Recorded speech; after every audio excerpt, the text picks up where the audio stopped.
it's a real thrill. And for me, you know, the purpose for being here is to. Oh, by the way, I hope you like my optimistic cover image, which is very much designed with the intention of kind of. I hope my talk has an undercurrent of optimism, particularly building on Layla's thoughts about what is really possible when we put our minds to it.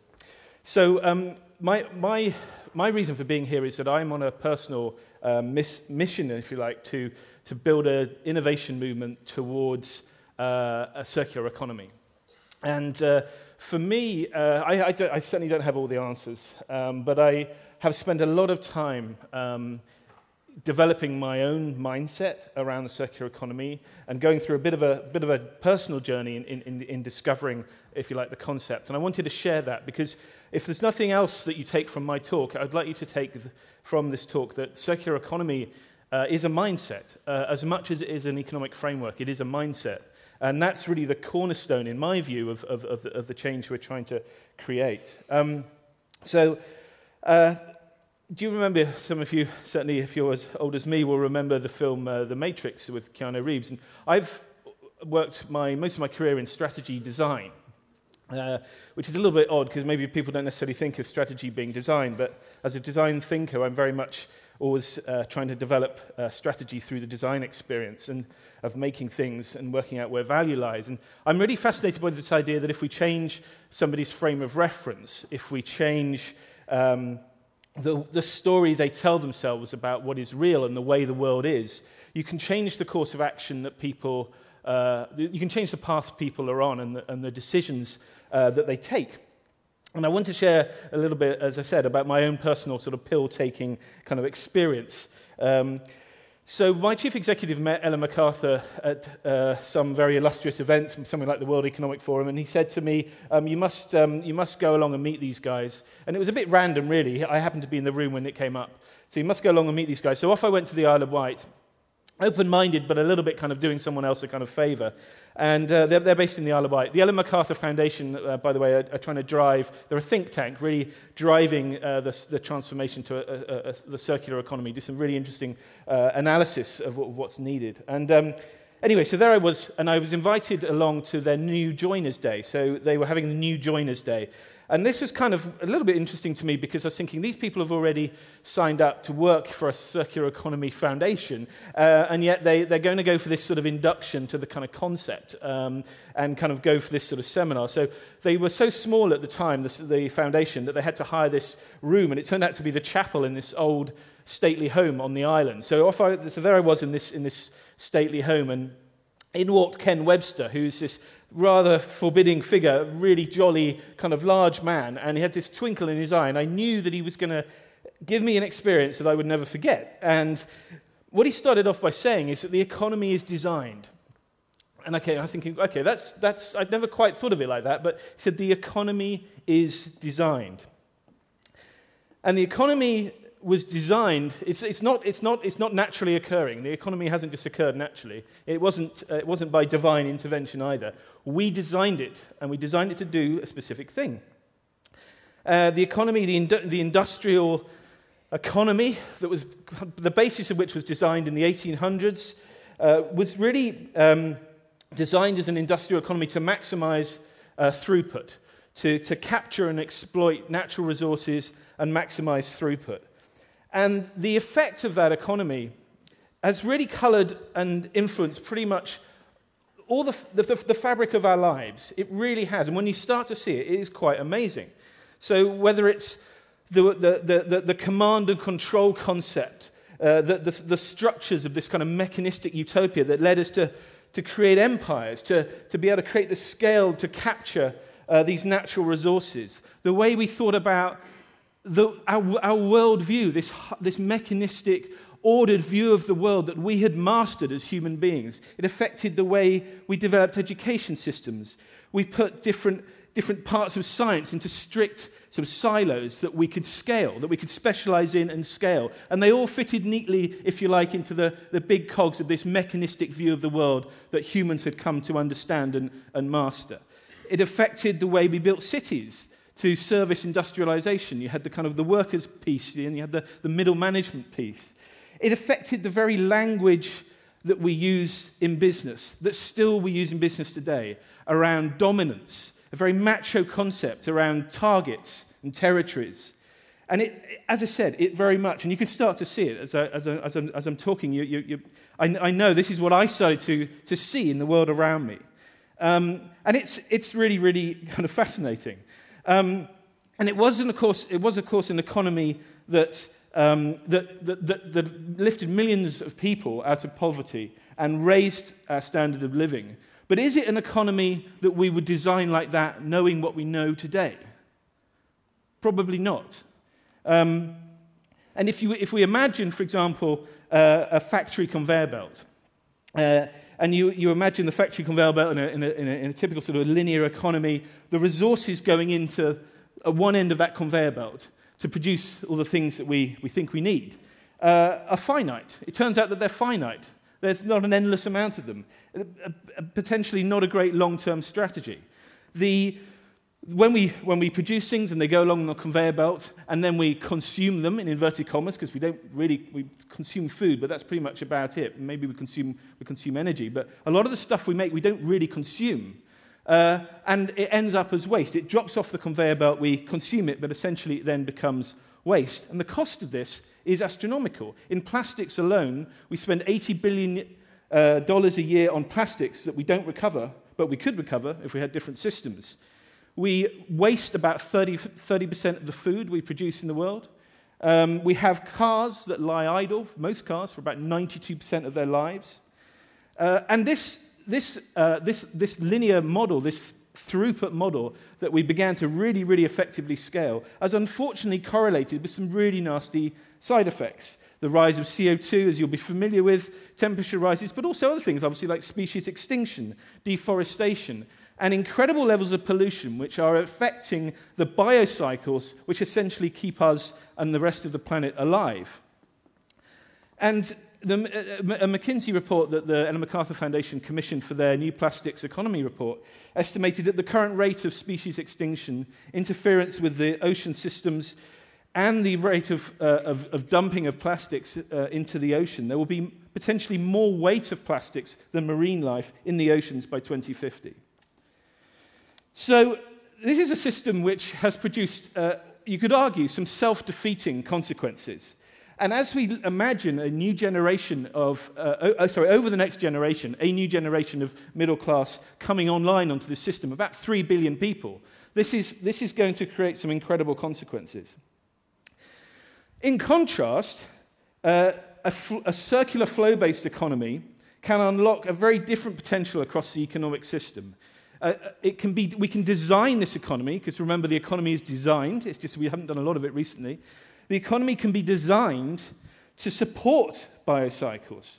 It can be designed to circulate materials. Using design, we can design products and services that enable materials to be better circulated, for products to be used longer, make different material choices. We can employ the use of amazing tools like IoT and AI to create data and data services that allow us to circulate materials much more effectively. And we obviously can encourage the growth of renewables into this production system. And the potential for this is not only to halt the decline, but actually to regenerate natural capital, to regenerate human and social capital, because there have been amazing costs to human and social capital in the way we've produced, the way we've run a profit at all costs economy. So there are some different choices we need to make about what we want the economy to serve, because that ultimately is in our hands. You know, this is, as I said, something that we can design. So there are also incredible opportunities to create new value for businesses. And this, for me, is a really, really exciting thing. Through circular business models, brands are increasingly thinking about bringing their users into loops with their organization, whereby materials can be recovered, whereby learning loops allow those services to improve the product experience as well as recovering materials, potentially offering much more access to a much more variety of product, in enhancing their personalization, their performance, and rather than cost engineering, building quality into products that we want to last much longer. It is a designer's dream. So this improvement is a key thing. But for me, this was an amazing revelation, this mindset, because I just started to make connections. I actually started to see the world in a different way. I became conscious in a different way. And I just saw this kind of whole macho concept we've created called the linear economy and how we needed to think very, very differently. And I guess for me, the exciting thing was that here was an idea that I think, a bit unlike some of the sustainability narrative in the past, this was a concept that was about working with business. In fact, it was working through business rather than against it. And this idea of questioning what we've designed, I think, is leading many more expert people than myself to make the observation that we are entering a new kind of renaissance. Renaissance typically characterized by a surge in the old thinking and the beginning of some new thinking. And obviously the phenomenon, the unmentionable man in America is very much driving a revival in the linear economy. But at the same time, we are imagining new possibilities for what the economy could do for us and how it could serve us all more equitably. Ken Webster from the foundation, the Ellen MacArthur Foundation, always says, we're all better off when we're all better off. And I think that's an interesting kind of thing to keep in mind. But I think an interesting question is, as these new technologies evolve, as we have the opportunity to harness these tools and create a more circular economy, the big question is, how are we going to design that? Are we just going to design it like automatons, just to run a more effective machine? Or are we going to design an economy to serve our interests as humanity? And that's a really big question. What image of ourselves do we want the economy to have? And I believe that we are entering this new era of human purpose and a new era of design purpose. Just briefly, we've tried to capture some of this thinking around the role of design thinking in driving a circular economy. We created a circular design guide. The idea being that we wanted to start a conversation with designers. It's just an entry-level tool. It's by no means perfect, but it's at least trying to raise the question about how should we be creating value in the economy, and what kind of value do we want to be creating? I'm particularly proud that it now has a LinkedIn group around it of over 7,000 users, which we totally hasn't anticipated, all debating the ins and outs of how you drive towards, for example, circular business models. But the idea of the guide is to nurture a systems perspective amongst designers, people who are trying to create more circular products, services, and systems. In it, we encourage designers to think about getting themselves into effective multidisciplinary teams. If they don't have the skills, either to develop their own interdisciplinarity, I'm amazed I was able to say that, or working in multidisciplinary teams. So if you were a product designer, how do you work with business designers? Because at the end of the day, the design process doesn't necessarily change. It's just the inputs, the outputs are different in the circular economy, and the mindset is different. The purpose of that designer has to be different. Being able to zoom out, to take into account the system that you need to design around that product for it to work within a circular business model, but also the system you need to influence in order for that product or service to work in a circular way. Building in the feedback loops to build your confidence and your insight about what is working. Fundamentally rethinking the potential of waste and byproducts as a resource for completely different customers in completely different industries. And thinking about that idea of designing products and the materials that they're made with to be used endlessly within the economy. Here are some things that are kind of inspiring me at the moment. We had to play around with how we could, this is an internal thing we did at IDEO, but my job has been very much about how do I engage the design community at IDEO with this stuff. So we set ourselves a challenge. How can we take some everyday product categories and apply some circular strategies to them, design strategies to create a better everyday experience? And one of them we looked at was cosmetics.